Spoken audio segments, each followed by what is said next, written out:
작년 연말에 통계를 보니까요. 2020년 12월에 우리나라 1인 가구가 900만 가구가 넘어섰다는 통계가 나왔어요. 900만 가구면은 거의 40% 정도 되거든요. 1인 가구 혼자 사는 가구가 그렇게 많아졌다는 거예요. 이 증가세가 어떠냐면 4년 전보다 무려 22% 정도 증가한 수치입니다. 그러니까 4년 전보다 1인 가구가 그만큼 더 많이 증가한 거예요. 실제로 왜 이렇게 그러면 증가를 많이 할까? 예, 급속도로. 또 혼자 사는 것도 그렇지만 둘이 사는 가정까지 합치면 62%쯤 돼요. 예전에는 보통 이제 한 가정을 다인 가구로 해서 4인 가구를 기준으로 이제 뭐 우리 교회도 그렇거든요. 교회도 이제 4인 가구를 기준으로 뭐 목회 계획도 세우고 하여튼 교회 사역도 진행하고 그렇게 해요. 순도 이제 거의 가족 구조로 가족 중심으로 하고 여러 가지로 그렇게 하고 있는데 이제는 세상이 많이 달라졌구나. 이전의 방식대로 교회도 그렇고 사회도 운영되면 안 되겠구나. 예. 그래서 예전에는 뭐 장로가 되고 집사가 되려면은 뭐 한 아내의 남편이어야 되고 또 한 가정을 잘 다스리는 자가 되어야 되지만 이제는 아내가 없는 신실한 성도가 교회 안에 많을 거예요, 앞으로는. 거의 이제 사회상이 교회상이기 때문에 사회의 모습이 거의 이제 교회 모습 아니에요. 그러니까 이제 이제 사회가 진짜 많이 변하겠구나. 그 왜 이렇게 1인 가구가 증가할까? 청년들은 비혼과 만혼이 증가해요. 결혼 안 하겠다는 거예요. 결혼할래? 하고 물었더니 35%만 결혼한대요. 청년들. 왜 안 하냐? 첫째, 직장 구하기 어려워요. 둘째, 집 사기 어려워요. 셋째, 아이들 어떻게 키워요? 돈 많이 드는데 교육비 감당 안 돼요. 넷째, 독박 육아. 네, 애 키우라고요, 저한테? 특히 여성들. 안 돼, 싫은 거예요. 중년들은 왜 그러면 그렇게 1인 가구 많아질까? 가장 대표적인 게 기러기 아빠예요. 대도시에 다 집중돼 있어요. 교육도 직장도 다 집중돼 있는 거예요. 그러니까 실제로 중학교만 돼도 또 고등학교만 돼도 이 수도권으로 또 서울로 이제 나오려면 지방에 계신 아빠들은 그냥 혼자 있어야 돼요. 여기다가 방 하나 얻어가지고 엄마가 아이 케어하면서 그렇게 아이 교육시켜요. 뭐 좋은 학교 멀다고 안 가지 않잖아요. 그러니까 국내뿐 아니라 외국도 그렇게 이제 나가는 거예요. 너무 입시 경쟁이 치열하다 보니까 외국에 나가요. 그럼 여기서 이제 기러기 아빠들 많잖아요. 기러기 아빠들. 또 하나가 이제 이혼 문제예요. 예, 중년의 이혼 문제. 그것 때문에 중년들이 1인 가구를 구성하는 그 비율이 많대요. 또 마지막은 이제 노년들이잖아요. 우리 어르신들. 왜 1인 가구가 많이 생길까? 기대 수명이 높아진 거예요. 옛날보다 오래 살아요. 오래 사는데 문제는 뭐냐면 이 부모 부양에 대한 의무가 줄어들었어요. 자식들을 잘 안 모시려고 그러는 거예요. 그러니까 혼자 사는 노인들이 많아졌어요. 그리고 세 번째는 황혼이혼이에요. 2019년, 2020년 자료를 보면은 황혼이혼, 50대, 60대 이혼 비율이 진짜 제일 많이 증가했어요. 왜 50대, 60대 이혼할까? 자식 결혼시켜 놓고 이혼하는 거예요. 결혼할 때까지만 사는 거죠. 그리고 너와 나도 이제 남남이다. 이렇게 이제 살아가는 거예요. 참 대책이 없어요. 이렇게 1인 가구 굉장히 증가하고 막 늘어나고 있는데 이에 대한 사회적인 대책이든지 교회적인 대책이든지 참 대책이 없죠. 그럼 1인 가구 남의 얘기냐? 그렇지 않습니다. 그게 우리 얘기예요. 왜 우리 얘기냐? 여러분 보통 우리가 30살쯤 결혼하죠? 남자는 보통 33살쯤 결혼한대요, 평균. 여자는 요즘에 30살이에요. 그렇게 결혼하면은 한 70 정도 살면 이제 둘 중에 하나는 이제 하나님 나라 가겠죠? 한 40년 사는 거예요.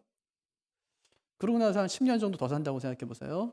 그러면은 혼자 사는 기간이 40년, 함께 사는 그 기간이 40년. 똑같은 거예요. 그러니까 어찌 보면은 성경에서 독신에 관한 이야기를 할 때 이거는 결혼 생활에 대한 이야기보다 훨씬 더 모든 사람을 위한 이야기가 되는 거예요.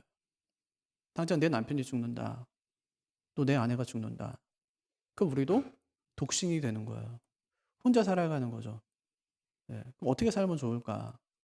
바울이 오늘 고린도 교회를 향해서 이 독신으로 그냥 살라 이렇게 이제 이야기하거든요. 결혼하지 말고 독신으로 살라.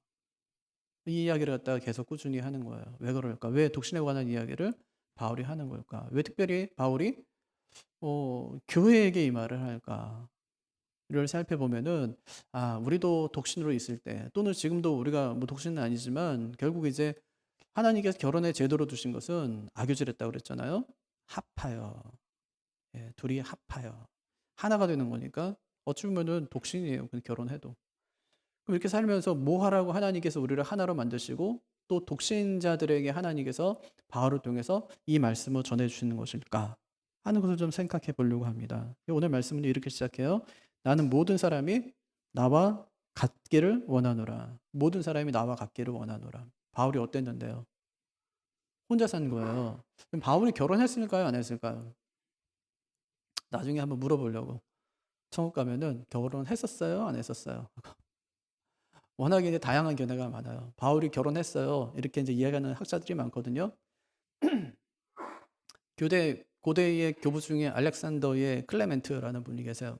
근데 그분 뭐라고 이야기하냐면 빌립보서 4장 3절에 보면은 나와 멍에를 같이 한 자라고 말하는데 아마 바울과 멍에를 같이 했던 사람이 바울의 아내였을 것이다. 그렇게 이야기해요. 바울은 결혼했었고 지금은 결혼한 다음에 아마 사별한 다음에 아마 독신으로 있을 것이다. 그렇게 이야기하거든요. 또 인문주의자 에라스무스도 뭐라고 하냐면 바울이 결혼한 사람처럼 얘기하기 때문에 그런 결혼한 사람이다. 그렇게 얘기해요. 결혼했다는 거예요. 또 탈무드에 보면은 이 사내들인 공회의 회원이 되려면 결혼한 자여야 된대요. 사도행전 26장에 보면은 바울은 자신이 사내들인 공회의 회원이다. 그렇게 얘기하거든요. 그러니까 이런 것들로 미뤄봐서 바울은 분명히 결혼했었던 사람일 것이다 하고 추측하는 사람들이 많아요. 또 반대로 웃기네. 바울은 결혼 안 했어요. 이렇게 얘기하는 사람도 있거든요. 대표적인 사람이 칼빈이에요. 그 에라스무스의 말을 받아가지고 바울이 결혼한 사람처럼 이야기했다는 것 때문에 바울이 결혼을 한 사람이라면 바울이 과부야 이야기하면 그는 호랍이라는 얘기냐. 이렇게 이야기하면서 그들이 말하는 그 이야기는 뭐 옳지 않다. 바울은 결혼하지 않았다. 그렇게 얘기하거든요. 또 티슬턴이라는 교수님이 계세요. 근데 그분이 쓴 고린도 전서 주석을 보면 뭐라고 하냐면 바울은 결혼을 했을 수도 있고 안 했을 수도 있다. 그렇게 얘기해요. 바울은. 그럼 중요한 건 뭐냐면 적어도 지금은 바울은 독신으로 살고 있다는 거죠. 오늘 말씀이 이제 우리에게 그것을 가르쳐 주는 것입니다. 혼자 살고 있다는 거예요. 그래서 그가 고린도 교회 성도들에게 말해요. 모든 사람이 나와 같이 독신으로 살기를 원하노라. 왜 그랬을까요? 왜 고린도 교회 성도들에게 독신으로 살 것을 그가 권고했을까요? 당시에는요, 금욕주의자들. 요즘에는 어떤 사람들이 좀 인기가 있죠? 결혼 잘하는 사람이죠. 그죠? 부잣집에 뭐 시집가고, 예, 잘 살고, 예, 좀 그렇게. 근데 그때는 금욕주의자들이 인기가 많았어요. 더 경건하다고 생각했고, 영적으로 더 우월하다고 생각한 거예요. 지금도 약간 좀 그런 게 좀 남아있는 것 같아요. 천주교 사제들은 결혼하지 않죠? 목사들은 결혼해요. 승려들도 결혼하지 않아요. 근데 목사는 결혼해요. 그러니까 많은 사람들이 존경해요. 결혼하지 않은 사제들을 존경하는 거죠. 그럼 원래부터 사제들이 결혼하지 않았냐? 그건 아니에요. 원래는 결혼했어요. 네, 원래는 결혼했다고요. 그러니까 그들이 초대 교황이라고 생각하는 베드로는 결혼했어요. 장모가 있으니까 아내도 있어요. 결혼했어요. 그러니까 초기에 그 사제들은 전부 결혼했었어요. 근데 언제부터 결혼 안 하기 시작했냐? 박해 시대가 끝나고 306년에 박해 시대가 끝나고 스페인에 있는 에비라라는 지역에서 공회가 열리는 거예요.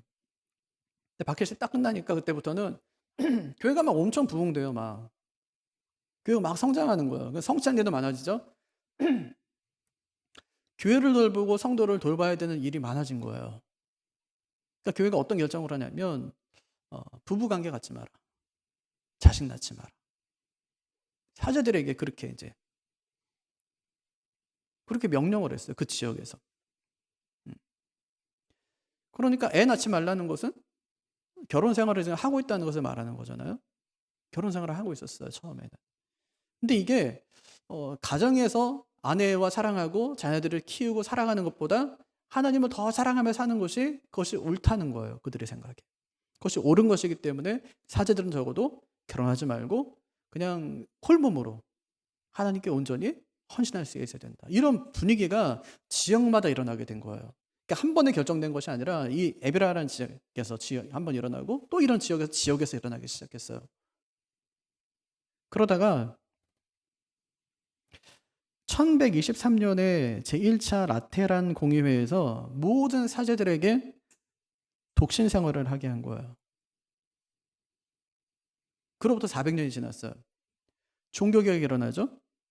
개혁자들이 결혼의 신성함을 강조하면서 목사들은 결혼해도 된다. 예. 결혼의 신성함을 강조하면서 그래서 목사가 결혼하게 된 것입니다. 그래서 칼빈이요 이 구절을 주석하면서 이렇게 말했어요. 독신은 놀라운 은사이지만 극소수의 사람에게만 해당된다는 사실에 귀를 기울여야 한다. 제어할 수 없는 것에 대하여 무모한 서원을 해서는 안 되고 당신의 소명을 살펴보지 않고 또한 당신에게 주어진 한계를 넘어설 수 없다면 그것을 은사로 받을 수 없을 것이다. 특히 큰 문제 중 하나는 교회 성직자들의 결혼을 금하는 것이다.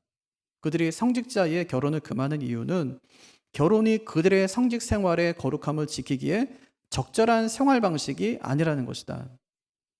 하나님은 결혼을 멸시하고 영원한 독신 생활을 무모하게 서원하는 자들의 오만을 벌하셨다. 첫째는 그들의 은밀한 번뇌스러운 정열의 불길 때문이고 둘째는 가증스럽고 불의한 행위 때문이다. 교회 성직자들의 결혼이 법적으로 금지되었기 때문에 그 결과 교회는 많은 유능하고 성실한 성직자들을 빼앗기고 있다. 왜냐하면 정직하고 현명한 사람들이 그 함정에 빠지려 하지 않기 때문이다. 그렇게 얘기했어요.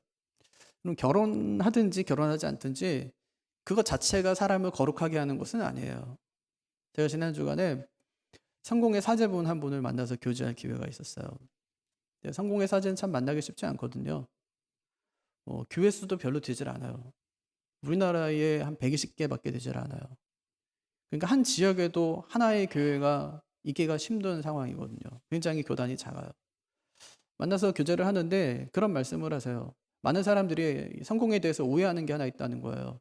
그게 천주교에서 나온 걸로.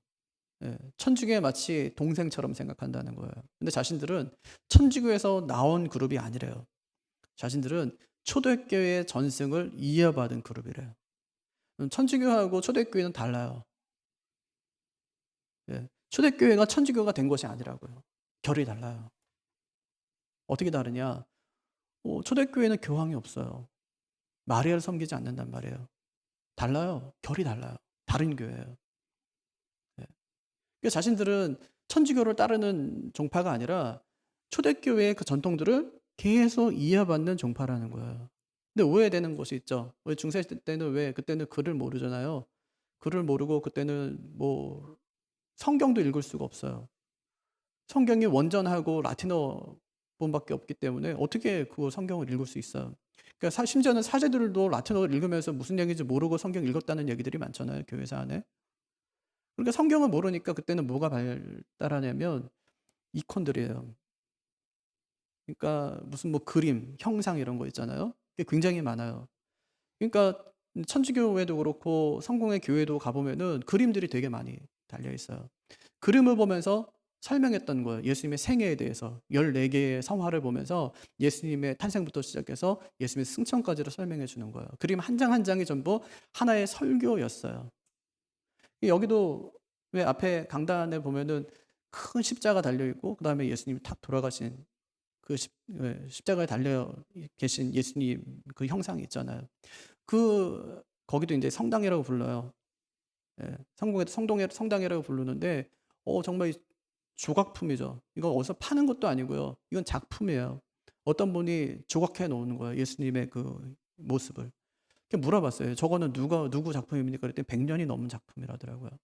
다른 성공회에서 아마 예배당을 지으면서 그게 이제 필요 없어졌는데 어떻게 버릴 수가 없으니까 이제 이곳에다 이제 같이 갖다 놓은 거예요. 보니까 이런 거 하나하나를 보면서 성도들이 마음에 새기는 거예요. 예수님께서 나를 위해서 십자가에 못 박혀 죽으셨구나 하고 생각한다는 거예요. 어쨌든지 이제 좀 달라요. 다른데 많은 사람들이 생각하기를 이제 천주교하고 개신교의 중간이 아마 성공회쯤 되지 않을까라고 생각하는데 그건 맞대요. 하지만 정확히 중간이 그냥 가운데라는 의미가 아니라 양극단의 가운데래요. 그래서 성공회에서는 하라는 것도 없고 하지 말라는 것도 없대요. 술 마시지 마라, 담배 피지 마라 이런 거 없대요. 뭐 해라 하지 말라 이런 것도 없대요. 그냥. 그러면 이 사제의 역할은 뭐냐? 안내자래요. 하나님께로 안내하는 안내자의 역할을 한다는 거예요. 설교할 때도 뭐 해라 하지 마라 이렇게 살아라 이런 말을 하지 못한대요. 자기들은. 예. 그렇게 권면하는 게 아니라 그냥 삶을 통해서 같이 살아가는 거래요. 그냥 신앙생활을 같이 해가는 거래요. 그러면서 하나님 나라까지 그렇게 인도하는 거래요.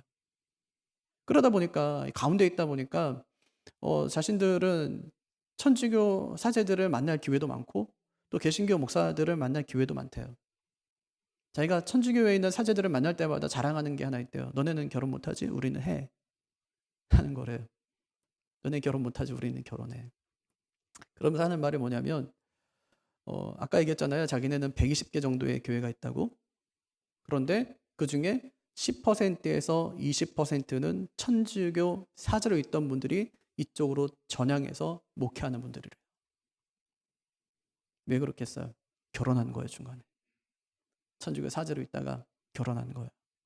결혼했는데 이 일을 그만두지 못하고 계속 사역을 하고 싶어서 성공회로 들어온 거예요.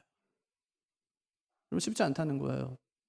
자신의 정령을 꺾어가면서 하나님 나라를 위해 살겠다고 결심을 하지만 그 일이 너무 쉽지 않다는 말입니다. 중요한 것은 결혼의 유무가 아니죠. 개인이 하나님 앞에서 어떻게 서느냐가 정말 중요합니다. 결혼을 금지했기 때문에 사제들이 굉장히 경건해졌을까요? 아니에요. 교회사를 읽다 보면은 고아원이 어디서 시작되냐면 수도원에서 시작돼요. 수도원에 왜 고아들이 생기죠?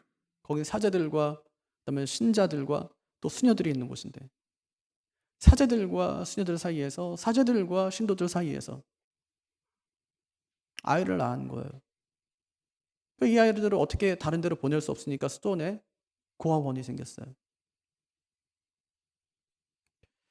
이렇게 인간의 정력은 제도적으로 막아놓는다고 해결되는 것이 아니라는 말입니다. 여러분 아무 일도 없는데 종교개혁이 일어나는 것이 아니라고요. 그래서 바울은 독신은 강요나 결심으로 되는 게 아니라 뭐로 된대요? 은사로. 독신은 은사로 감당하는 것이다. 그렇게 이야기합니다. 7절. 그러나 각각 하나님께 받은 자기의 은사가 있으니 이 사람은 이러하고 저 사람은 저러하니라. 어떤 사람은 결혼해야 하나님을 더 잘 섬기는 사람이 있어요. 어떤 사람은 혼자 살 때 하나님을 더 잘 섬기는 사람이 있다고요. 그러면 각자에게 맞는 방법을 선택하면 되는 것입니다. 주의할 게 있어요. 결혼해서 살다 보니까 독신으로 살면 훨씬 더 주를 잘 섬길 수 있을 것 같은 거예요. 그래서 이혼할 수는 없다. 그게 10절과 11절이에요. 당시에 로마 사회는요, 이혼이 너무 쉬웠어요. 특별히 남자가 결심하면 이혼은 그것만큼 쉬운 것이 없습니다. 당장 짐 싸고 나가! 끝! 그 말 한마디에 끝이었어요. 라틴어로 당장 네 짐 챙겨서 집 나가! 끝인 거예요, 그냥. 그만큼 이혼이 쉬웠어요. 유대사회도 마찬가지예요. 유대사회에는 이 학파가 있거든요. 하나는 샴마이 학파고 하나는 힐렐 학파예요. 샴마이 학파는 약간 좀 보수적이고 힐렐 학파는 약간 좀 진보적이었어요. 샴마이 학파에서는 음행한 영거 외에는 이혼을 금지했어요. 힐렐 학파에서는 어디까지 가냐면 오늘 반찬 맛이 왜 이래? 나가! 그치요? 그럼 이혼이 성립된다고 그랬어요. 그러니까 당시 여성들의 인권이 어디까지였는가를 잘 보여주는 것은 단적인 예라고 할 수 있는 거죠. 그래서 바울이 얘기하는 거예요. 만약에 혼자 됐다면 나처럼 혼자 지내는 것이 좋다. 더러운 꼴 보면서 더 이상 살지 말라는 말이에요. 그것이. 그 말을 결혼하지 않은 자들과 또 남편과 사별한 여인들에게 말합니다. 8절. 내가 결혼하지 아니한 자들과 과부들에게 이르노니 나와 같이 그냥 지내는 것이 좋으니라. 그렇게 얘기하죠. 결혼하지 아니한 자들은 누굴 말할까요? 이건 남성 복수형이거든요. 그럼 남성 복수형이면은 아직 총각들 있잖아요. 미혼 총각들, 결혼하지 않은 총각들. 또 하나는 이제 부인과 사별한 그 남자들. 그 사람들한테 이야기한다는 거예요. 그 사람들과 플러스 누구한테요? 과부에게 얘기한다. 어떻게 하려? 나와 같이 혼자 지내라는 거예요.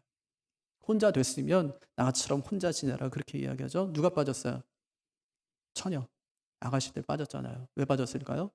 자신들이 어떤 결정을 할 수가 없어요. 결혼에 대해서. 누가 결정할까요? 부모.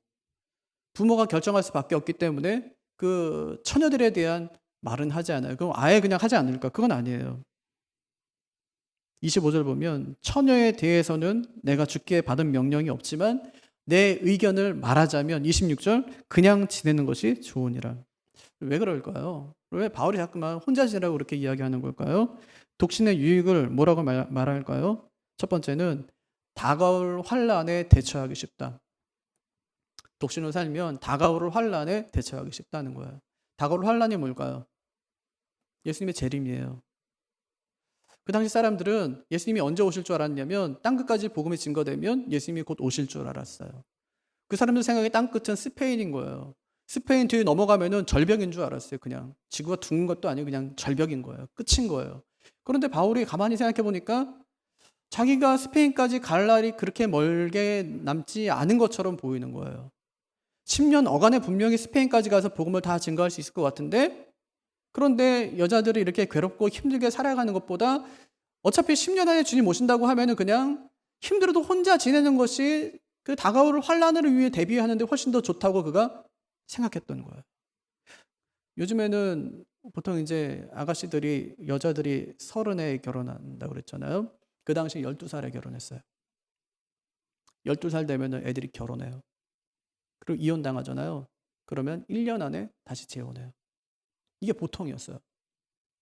그러니까 요한복음 4장에 보면 예수님께서 사마리아 여인 만나는데 그 여인 보세요. 네 남편 어딨니? 네 남편 데려와. 제 남편 없습니다. 네 말이 옳도다.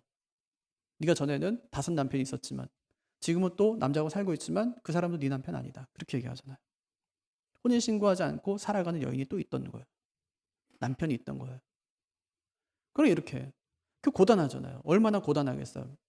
그러니까 요한복음 4장을 읽다 보면은 그 여인의 고단함이 그대로 느껴지잖아요. 얼마나 피곤하고 고단한 삶을 그 여인이 살았겠냐고요. 그러니까 바울이 그러는 거예요. 고단한 삶 살지 말라는 거예요. 이제 주님이 오실 날이 얼마 남지 않았으니까 고단한 삶 살지 말고 간단하게 살라는 거죠. 다가올 환란을 대비하라는 거예요. 저는 이제 그 말씀을 읽으면서 참 일리가 있다. 나 같아도 그냥 바울의 말처럼 진짜 주님이 얼마 안 있다고 오신다고 하면 그냥 살겠다. 그런 생각이 들더라고요. 또 독신이 주는 유익 두 번째가 있습니다. 주의 일에만 집중할 수 있어요. 주의 일에만. 32절, 33절. 너희가 염려 없기를 원하노라. 장가가지 않은 자는 주의 일을 염려하여 어찌하여야 주를 기쁘시게 할까 하되 장가간 자는 세상 일을 염려하여 어찌하여 아내를 기쁘게 할까 하여. 장가가지 않은 사람은 뭘 염려한다고요? 주의 일을. 장가간 사람은 뭘 염려하며 살아요? 어떻게 하면 누구를? 그런 사람이 어디 있어? 자기 아내를 막 어떻게 하면 기쁘게 해줄까? 이렇게 막 염려하면서 하는 그런 사람. 그렇게 살았나 봐요. 어쨌든 참 희한하죠? 저 이 구절 읽으면서, 야, 그렇지. 야, 여자를 갖다 그냥 한 번에 막 팍팍 버리면서 또 여자를 위해 그렇게 살아? 그러니까 남자들이 뭐에 집중하면서 지금 사는 거예요? 보니까. 그 여자 하나에 집중하면서 사는 거예요. 네. 그래서 바울이 그러는 거예요. 그렇게 살지 말라는 거죠. 아내를 위해 살지 말라는 게 아니라 주님이 더 소중하기 때문에 주님 오실 날을 기다리면서 그래 주님 위해 살아가는 것이 훨씬 더 낫겠다. 이제 그렇게 이야기하는 겁니다. 이건 여자도 마찬가지인데요. 34절. 시집가지 않은 자와 처녀는 주의 일을 염려하여 몸과 영을 다 거룩하게 하려 하되 시집간 자는 세상 일을 염려하여 어찌하여야 남편을 기쁘게 할까 하느니라. 똑같죠. 그죠? 계속 반복되는 단어가 뭐예요? 염려하여. 염려한다는 말인데 이 염려라는 단어는 케어하는 거예요. 케어하는 거예요. 보통 이제 결혼하면 아내들이 남편과 애 뒤치다꺼리 하다가 그냥 젊음이 끝나요. 애 다 키워놓으면 그럼 늙는 거예요. 내가 좀 뭘 했나. 애 다 키워놓고 이것만 위해서 내 인생을 다 산 거니까요. 우리의 하루도 그거잖아요. 오늘 저녁에 뭐 해 먹지? 이러다가 매일이 끝나는 거예요. 뭐 해 먹지? 내일 아침 뭐 해 먹지? 점심 뭐 해 먹지? 저녁 뭐 해 먹지? 그런 염려보다 주의 일을 염려하며 사는 것이 훨씬 더 낫다는 말입니다. 주의 일을 위해서 몸을 좀 가볍게 하라는 말이겠죠. 딸린 식구가 너무 많게 되면 신경 쓸 게 너무 많아서 주의 일은 뒷전이 된다는 의미입니다. 근데 그것은 아무나 하는 것은 아니에요. 아무나 하는 거예요. 칼빈은요. 그래서 혼자 사는 일은 하나님께 특별한 은사를 받은 사람에게만 가능한 일이다. 그렇게 이야기했습니다. 그래서 이미 결혼했다면 둘이 하나님 잘 섬기면 돼요. 혹시라도 하나님께서 독신의 은사를 주셨다면 가벼운 몸으로 주님을 잘 섬기며 살아가면 됩니다. 중요한 것은 혼자든 둘이든 주님을 섬기며 살아가는 것입니다. 어떻게 하면 뭐라고요? 주님을 기쁘시게 할 수 있을까? 어떻게 하면 주님을 정말 기쁘게 할 수 있을까? 어떻게 하면 주의를 쓰임 받을 수 있을까? 두 가지. 어떻게 하면 주님을 기쁘시게 드릴 수 있을까? 어떻게 하면 주의를 쓰임 받을 수 있을까? 네. 바울이 전하는 것이 바로 그거예요. 그거를 위해서 결혼도 할 수 있어야 되고 그거를 위해서 혼자 살 수 있어야 된다고 말하는 것이죠. 근데 정작 문제는 뭐냐면 혼자 살면서도 세상 염려로 가득한 거예요. 우리도 언젠가 독신으로 살 날이 온다니까요. 반드시 옵니다. 내가 죽으면 내 아내가, 또 아내가 죽으면 내가. 독신으로 살아야 되는 거예요. 한 몸이니까 누가 살든지 하여튼 함께 사는 거예요, 그게. 예. 그 훈련을 지금부터 잘 해 놓으시기를 바랍니다. 어떻게 하면 주님을 기쁘시게 할 수 있을지, 어떻게 하면 주의를 쓰임 받을 수 있을지. 처음에 이제 사역 나갔는데 그 교회에 서영봉 권사님이라는 분이 계셨어요. 근데 그분이 참 저를 많이 사랑해 주셨어요. 그때 뭐 20대 초반이고 어리고 하니까 참 많이 예뻐해 주셨어요. 교회 아침에 일찍 오잖아요. 그럼 권사님이 항상 저를 위해서 바카스 하나하고 바나나 우유 그거 하나를 꼭 준비해 놓고 있다가 제가 들어오면은 꼭 그걸 저한테 주셨어요. 그래서 그분이 늘 교회에서 하신 일이 뭐냐면 청소하는 일이에요. 교회 예배당 청소, 쓰레기 분리하는 거 이런 것들을 하셨어요. 아유 권사님 힘들지 않으세요? 아유 전사님 내가 뭐 할 수 있는 게 뭐가 있어? 그래. 너무 감사하대. 죽을 때까지 그거 하고. 네. 예배당을 이전했을 때도 그 권사님이 항상 새벽같이 나와서 교회를 다 돌보셨어요. 참 귀한 일이죠. 어떻게 하면 내가 주님을 기쁘시게 드릴 수 있을까? 어떻게 하면 주의를 쓰임 받을 수 있을까? 그 생각밖에 없어요, 권사님. 물론 뭐 혼자 되셨죠. 남편이 일찍 돌아가셨으니까. 네. 봤어요, 제가. 이 말씀 봤어요. 그분이 평생 그렇게 사셨구나. 우리도 언젠가 혼자 된다니까요. 지금은 남편이 옆에 있고 아내가 옆에 있기 때문에 그 남편이 그 아내가 평생 나와 함께 살 것 같지만 천만에 그렇지 않아요. 어떤 사람들은 뭐 이혼으로 인해서 일찍 혼자가 될 수도 있고 또 때로는 예기치 않게 또 둘 중에 한 명이 먼저 죽어서 혼자로 이제 오랜 시간 동안 또 살아내야 되는 그런 상황도 생길 수가 있어요. 그럼 그때부터 어떻게 살아가야 될까?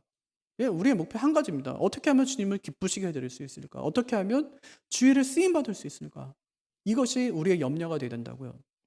주님께서 말씀하셨어요. 너희는 무엇을 먹든지 무엇을 먹을까 마실까 무엇을 입을까 염려하지 마라. 이건 세상 사람들이 염려하는 것이다. 너희는 먼저 그의 나라와 그의 의를 구하라. 그리하면 이 모든 것, 이들이 염려하는 모든 것 다 내가 주겠다. 그렇게 말씀하세요. 우리가 해야 될 것과 하나님께 주실 것을 분명하게 구분해 놓으신 거예요. 이 땅 살아가면서 우리가 해야 될 것이 뭘까? 왜 독신으로 살아갈까? 주거 문제 힘드니까. 뭐 취업이 안 되니까. 뭐 애들 교육 어떻게 시켜? 뭐 나 혼자 독박 육아 할 일 있어? 뭐 하려고 결혼해? 이게 아니에요. 이것 때문이 아니에요. 그럼 바울이 이야기하는 것은 뭐냐면 너 세상 살기 힘드니까 남편 때문에 힘들고 피곤할 거니까가 아니라 주의를 위해서 어떻게 하면 주님을 기쁘시게 해드릴 수 있을까? 가벼운 몸으로 하라는 거예요. 그 이야기를 지금 바울이 하는 것입니다. 그런데 그런 사람이 있는 반면에 독신으로 살면서 그렇게 할 수 있는 사람이 있는 반면에 이런 사람은 독신으로 절대로 살 수 없다고 두 가지로 이야기해요. 첫 번째는 성적인 유혹을 이길 수 없는 사람. 9절. 만일 절제할 수 없거든 결혼하라. 정욕에 불같이 타는 것보다 결혼하는 것이 나으니라. 왜 그럴까요? 왜 절제할 수 없다면 왜 독신을 포기하라고 말할까요? 죄 짓기 때문에. 죄 지으니까 그럴 거면 결혼해라 그렇게 이야기하죠. 제가 이 말씀 준비하면서 천주교 신부님의 유튜브로 봤어요. 신자들의 궁금증을 풀어주는 그런 콘텐츠예요. 되게 재밌게 하대요. 아주 수도분하게 생겨가지고 청년 아주 재치 있는 청년하고 해서 뭐 굉장히 재밌게 했어요. 그러니까 뭐든지 물어보라는 거예요. 천주교에 궁금한 것들 다 물어보라. 그러니까 지난주엔 누가 물어봤나 봐요. 신부님은 성욕이 없으신가요? 전 내심 네 없어요 하는 대답을 기대했어요. 하지만 돌아온 대답은 뭐냐면 그래서 기도해 달라는 거였어요. 자신은 하나님과 결혼한 사람이고 하나님이 내 신랑이지만 자기한테도 어떻게 정욕이 없겠냐는 거예요. 자기도 인간인데.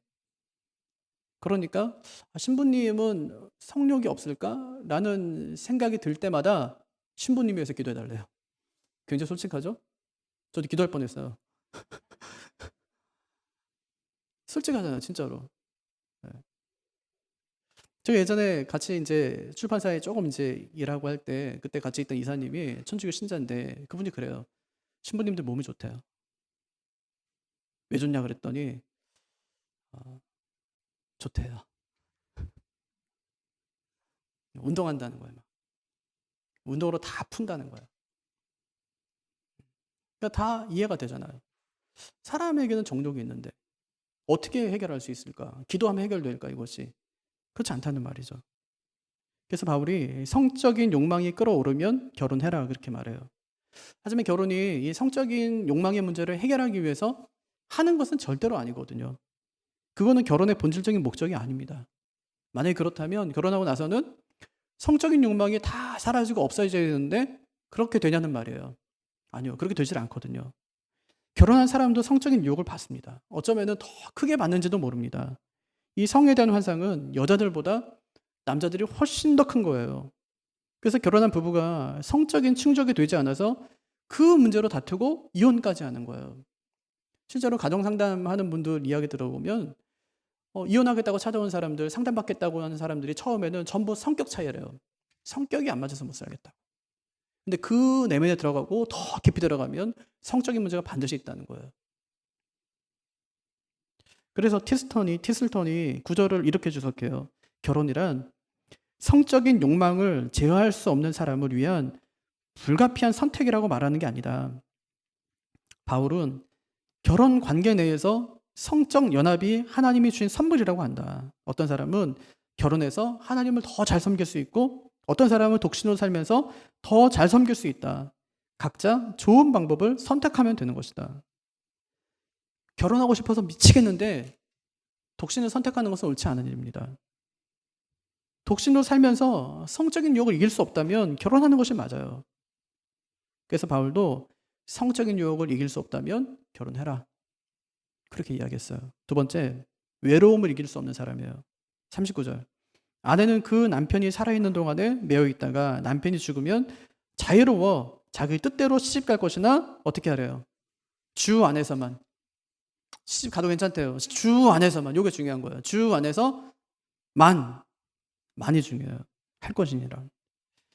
그러니까 바울이 남편 잃은 그 아내들에게 이야기했어요. 남편이 죽고 나면 결혼하든 말든 그건 네 자유다. 하지만 단 결혼하되 주 안에서만. 주 안에서만. 할 것을 이야기합니다. 이 청년들에게 이제 하고 싶은 얘기가 꼭 그리스도 안에서, 신앙 안에서 결혼하라는 거예요. 물론 뭐 불신자하고 결혼할 수 있어요. 이 사람, 이 사람 결혼할 수 있어요. 근데 그때는 항상 약속을 잘 받아놔야 돼. 진짜 신뢰할 만한 사람인가 잘 보고. 그리고 저하고 1년 동안 성경 공부 같이 하면 돼요. 그거 이제 그거 써갖고 같이. 그 1년 뒤에 결혼하면 돼요. 1년 동안 바뀝니다, 사람이. 네. 진짜 자매가 의지가 있으면 저는 언제나 할 마음이 있으니까. 예수 안 믿는다. 다 좋은데 예수 안 믿는다. 저거 성경 공부하면 돼요. 날 잡아가지고. 일주일에 한 번이든지 2주일에 한 번이든지 계속 저거 만남 가지면서. 자연스럽게 신앙이 들어갈 거야. 그게 가장 안전한 방법이에요. 가장 안전한 방법. 결혼식은 꼭 결혼 예배로 여러분 드리기를 바라요. 진짜로. 어디서 결혼하든지, 예식장에서 결혼하든지, 교회에서 결혼하든지 항상 예배로. 재혼도 마찬가지예요. 재혼도. 꼭 한다면, 재혼을 꼭 한다면 그 좋은 거 그냥 몰래 하지 마세요. 목사하고 함께 예배로. 하나님 앞에서 언약을 체결하는 거예요. 그러면 사람이 혼자 지내다 보면은 가장 힘든 게 이제 외로움입니다. 외로움.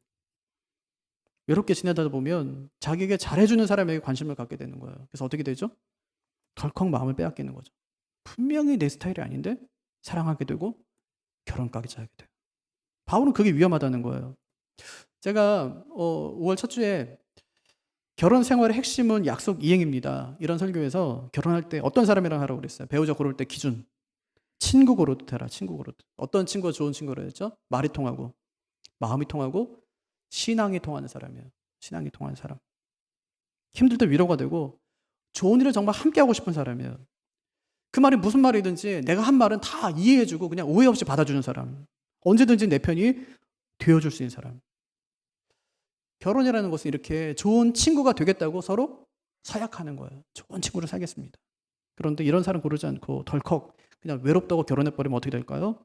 평생 후회하면서 불행한 삶을 사는 것입니다. 그래서 바울이요, 혹시 결혼할 거면 온리 예수 그리스도 안에서만, 그 안에서만. 그래서 만약 결혼할 생각이 있으면 이 사람이 나와 함께 평생 같은 비전을 가지고 같은 신앙 안에서 살 수 있는 사람인지를 꼭 확인하시기를 바라요. 그거 진짜 중요합니다. 그러니까 다 좋은데 성품주석 다 좋은데 예수 안 믿는다. 그럼 저하고 같이 공부하면 된다니까. 같이 둘이 같이. 혼자는 절대로 안 올 테니까 나하고 같이 그럼 공부할 거야? 이렇게 꼬셔가지고 사랑하면 오겠죠, 그죠? 와서 이제 공부하면. 오늘 말씀 정리하면 바울은 웬만하면 결혼하지 말고 독신으로 살라 그렇게 이야기합니다. 독신으로 살면 두 가지 유익이 있는데 첫 번째는 다가올 환란을 예비할 수 있어요. 다가올 환란을 준비할 수 있어요. 주님의 재림을 준비할 수 있어요. 두 번째는 주의 일에만 집중할 수 있어요. 이런 사람은 절대 해서는 안 된대요. 첫째, 성적인 유혹을 이길 수 없는 사람. 둘째, 외로움의 문제를 이길 수 없는 사람. 이거 안 된대요. 그렇게 이야기했어요.